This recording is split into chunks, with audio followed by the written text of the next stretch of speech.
What's going on, guys? Meteorologist Jonathan Kegges back with you on a Monday night. Hope you're doing well on a stormy Monday evening for at least the western half of Central Florida. Can't buy a drop of rain on the east coast of Florida, but nonetheless, it was rocking through parts of Sumter County, Marion County. We had flash flood warnings that just expired across those areas, so it's been wild.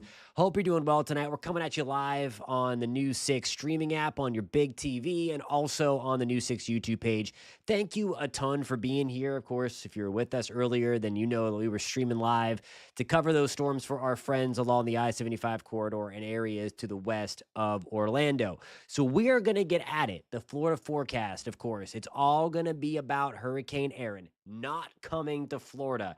It is not coming to Florida. No nicer words or happier words could ever come out again. This is a non-Florida issue.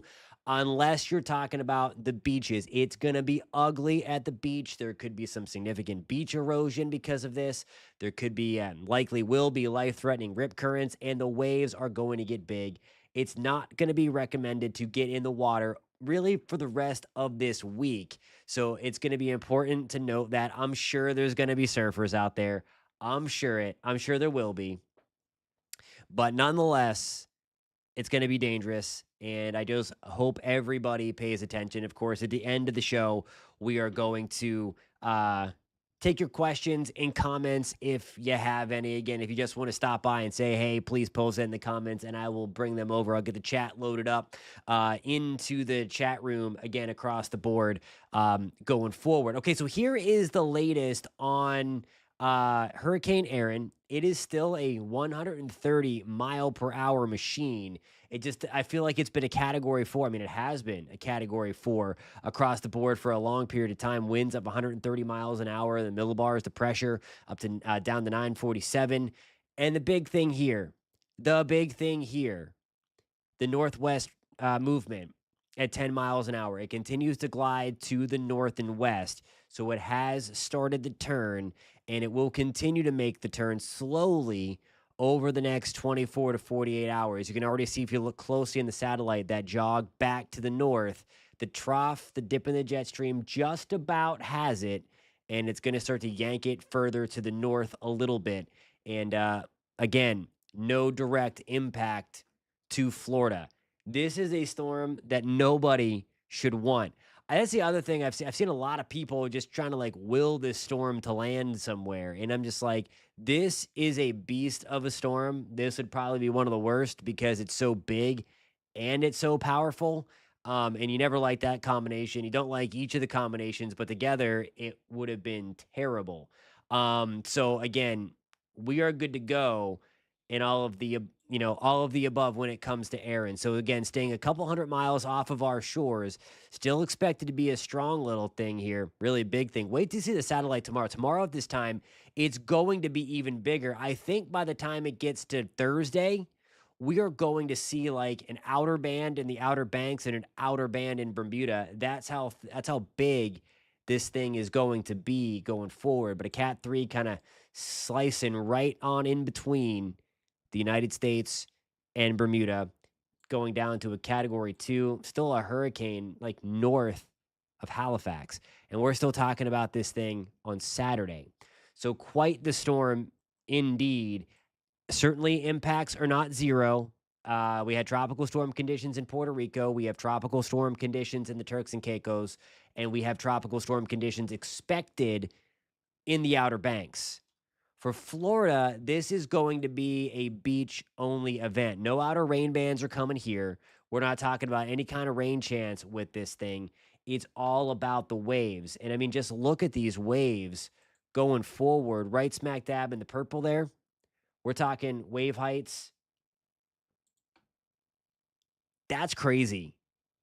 Pushing 40 feet near the center of the storm. Again, that's near the center of the storm.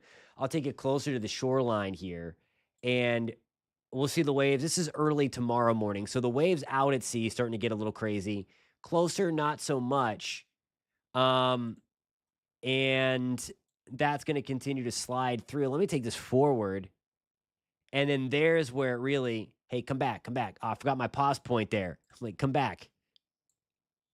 I want it to stop right there because that's about the height of our wind or of our wave heights. So I want to stop it there. We're going to take our little dabber out and we're going to go around. Then we're going to go up the eastern seaboard here, at least up the Florida coast. Because again, it's going to look pretty crazy. Like if you want to see a site, if you're not doing anything Wednesday evening, I would recommend going to the coast and looking at the angry ocean. It's gonna look crazy out there. I wouldn't get in the water by any means. I would stay way, way, way up on the sand or on the boardwalk. But holy cow, the waves are gonna be pretty big. Certainly don't take the boat out there. Again, these are right next to the shoreline now, potentially breaking anywhere from 6 to 8 feet. You see 9 feet there, but holy cow. Um, just wild stuff coming out of Erin. And again, safely off to sea just for the heck of it. Let's back this up. I'm going to query. That's crazy, man. That's pretty wild. 45-foot waves near the center. And again, nobody's getting those because it is staying off of the Florida coastline. So we're going to get back into the tropics. There's another wave of interest behind Erin. I just wanted to show you that right off the bat and talk about our forecast. Again, going forward over the next couple of days, the beaches are going to be nuts. Again, through the weekend, it is going to be really, really dangerous. To be in the Atlantic Ocean. It just is. There's no two ways about it. Unfortunately, we have fatalities all the time because of people not listening. If this storm is going to be a killer, it's because people aren't listening. And just do me a favor. I know you like to look at it for sure. Um, just don't get in the water. Just don't get in the water. I know there's going to be surfers out there. You can't stop them, but just be safe. Be safe out there. Okay, so let's get into the Florida portion of the forecast. As Erin's coming through, it's actually going to lower our rain chances through the state of Florida tomorrow. What we have going on, we have some subsidence on the outer periphery of the hurricane, sinking air. That's one of the reasons why the weather is so nice before a hurricane strike. We have the benefit of getting it on the outer periphery, of course, so we're not talking about any kind of direct hit again. But with that sinking air on the outside of the hurricane, it's going to be hot and dry, not completely dry. But Orlando tomorrow, we're at 94. Tallahassee, we're at 92. Pensacola, we're at 92. Not a popular number tonight. Maybe play those numbers in the lottery. We're at 92 in Naples, 92 degrees in Miami. Vero Beach, we're the only gray one. We're right on the money where we should be for this time of the year. And then Jacksonville, we're going to be at 90 degrees. So let's see. So you're going to see this. You're going to see the high resolution future radar likely pick up the swirl that is Hurricane Erin. So again, none of the rain is coming here from Erin. We have some onshore flow indirectly from the hurricane, which will help generate a few downpours. But here's the hurricane itself. I'll keep that wide so that you can see just this monstrosity pass safely to our north. And look at that. Just nuts. As it slides safely, it pulls pretty much due north up. But again, we are mainly going to be on the drier side. Alrighty, guys, I have to get my first break in. There's a lot of great questions I see in the chat. I'm going to fire up the chat machine and we're going to pull some of those over. And then we're going to talk about these extra two waves, the one trailing behind Erin, and then a brand new one that was just highlighted in yellow there by the National Hurricane Center. That came down just about an hour and a half ago, maybe 2 hours ago. We will talk about these guys and break down your questions coming up in a few minutes. Sit tight.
Alrighty, guys, welcome back to New 6 Weather live at 9:30. It's now 9:41. Appreciate you all being here. Hope everybody's doing well tonight. Oh, we're going to take some questions now, I think. Let's see. Let's go through here. The winds, what are the winds going to be up to now? They are at 130 miles an hour, so a category 4 storm, and it's been that way. Latest recon also showing that it's pretty much stalling out right here. It's moving very, very slow, and then it's eventually going to make that turn to the north, and you can't see anything because I forgot to put the screen back on. So if I ever do stuff like that, just let me know. Bob, I did not have my second cup of coffee today. I saw that comment in there. I did not have enough time to get to it. Had to get the Tropics Watch newsletter out. So hopefully you're all subscribed to that. Okay, so here is the system behind this little guy here. X marks the spot behind Hurricane Erin. Hurricane Center gives us officially a 60% shot for development over the next 7 days. Tropical wave again expected to develop, or has the potential to develop, as it gets closer to Leeward Islands. As it does so, that is likely to happen during the day on Friday.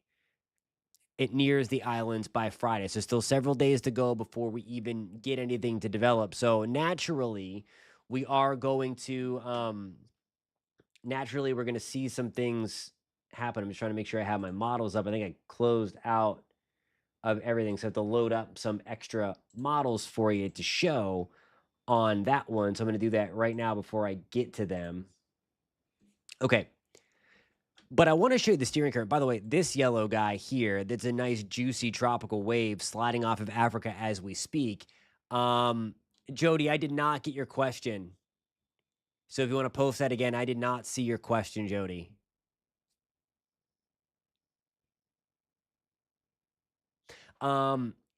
This has a short window to development. It's actually pretty much not moving right now. It's come to a standstill.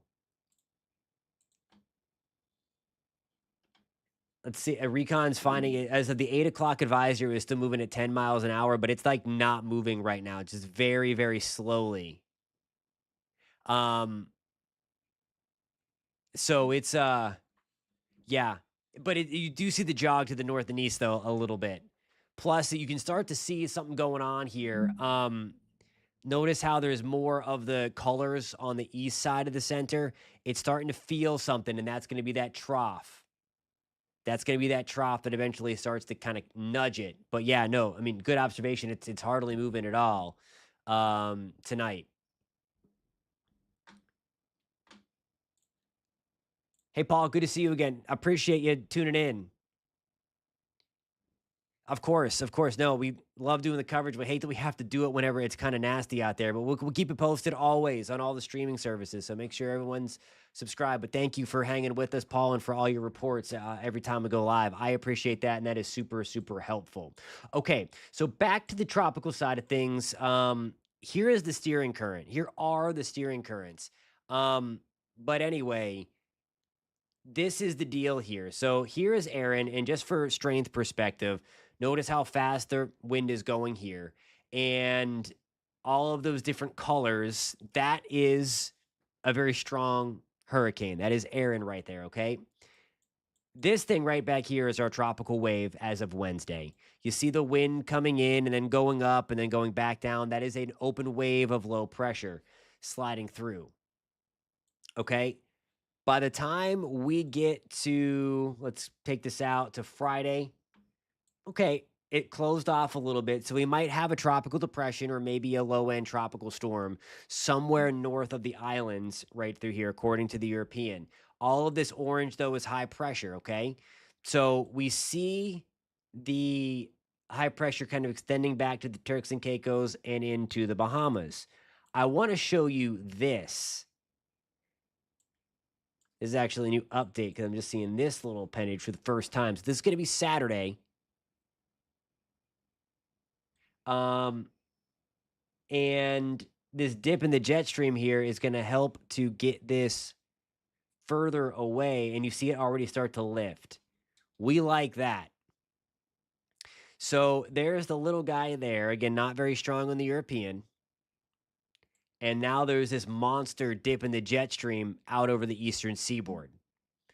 I like that. Early indications are that I like that. Now, the European has to be right. The steering currents now are not over the United States upper air network, so it's not being sampled by the balloons. So therefore, there's going to be some uncertainty as to, okay, does it look like this?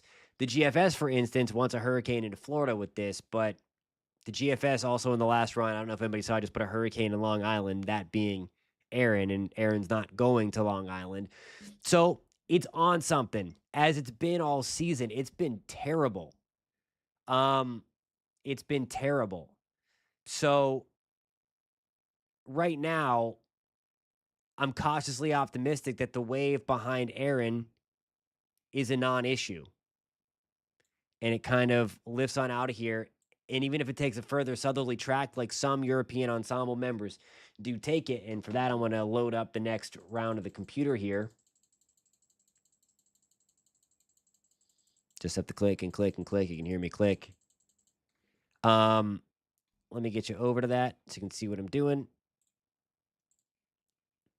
This is on weathernerds.org, but there's the cluster heading toward the Leeward Islands. And I mean, most of these bad boys, look, want to turn, get on out of here. And they're not very strong.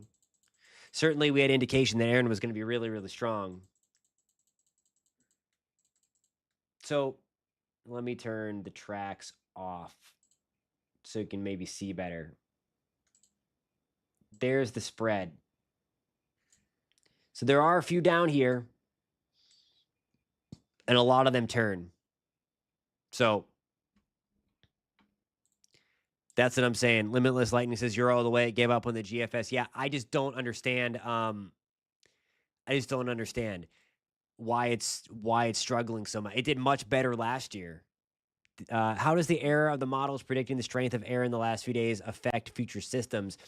I don't think it will. The issue with what Erin is, and that's what we always say, garbage in, garbage out. They were just having trouble initializing that it was that strong.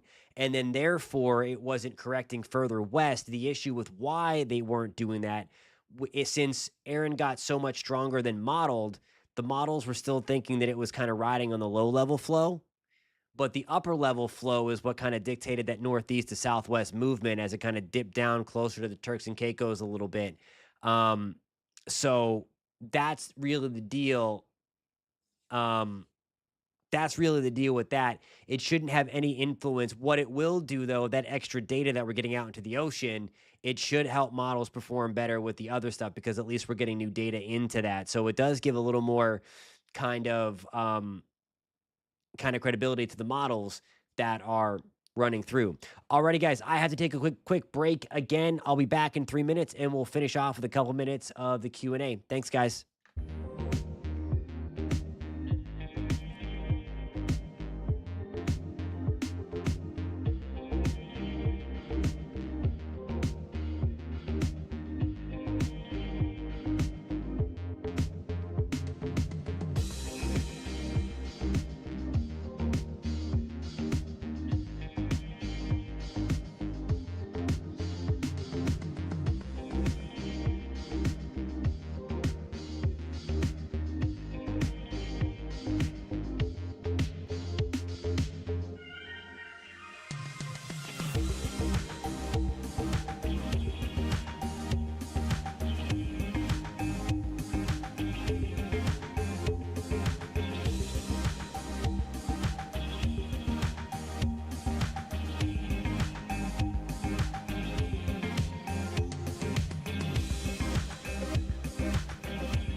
Alrighty, guys, welcome back. Hope everybody's having a great evening tonight. Have a couple of minutes for questions tonight.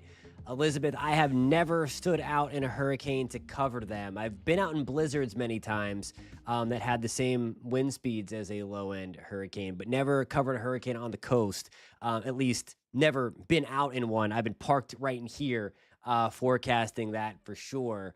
Melissa, I did not see your question. Jody, I just spent like 3 minutes answering your question, my friend. So I definitely got to you. Let's see here.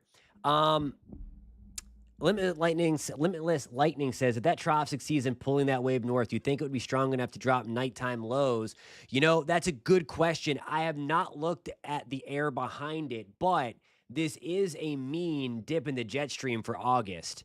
Like that's a super strong dip in the jet stream for August. Let me see if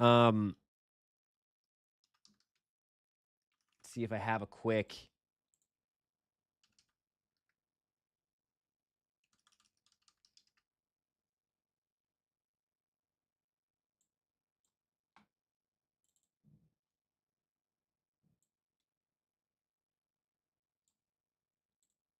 Just loading this up. Have you ever seen a storm turn into a cat?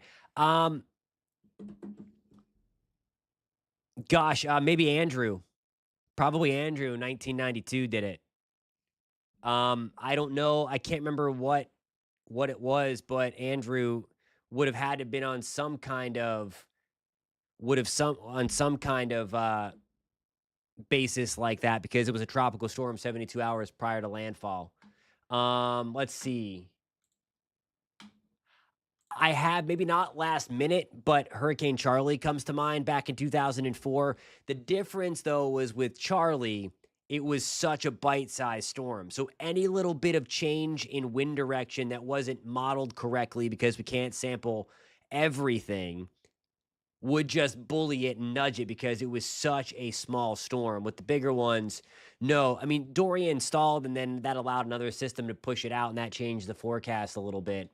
I don't think it's gonna rain for another day at least, Melissa. It's probably gonna still be dry, and you can thank Hurricane Erin for that. Alrighty, guys, I have to run. News 6 at 10 starts right about now, and thank you, Richard, for having the backup on that. And know that one had to go nuts real quick because again, it was just a little tropical storm rolling through the Bahamas.